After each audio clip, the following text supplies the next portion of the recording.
ఒక అబ్బాయి అమ్మాయికి ఫ్లవర్ ఇస్తున్నాడంటే లవ్ చేస్తున్నాడని అర్థం. అదే ఒక అమ్మాయి ఫ్లవర్ ఇస్తుందంటే చెవులో పెడుతుందని అర్థం.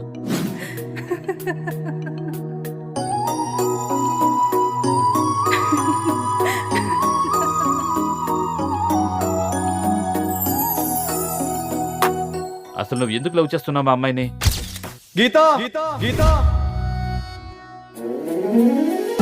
హృదయం నీ హృదయం నన్ను గెలిచే వరకు ఉదయం ప్రతి ఉదయం నీ వైపేగా ప్రతి అడుగు సమయం నయనం అవుట్ అవుట్ అవుట్.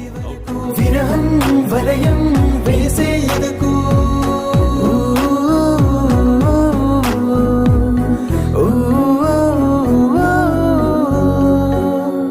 ఇప్పుడు చెప్తున్నా హార్ట్ఫుల్ గా ఐ లవ్ యూ గీత.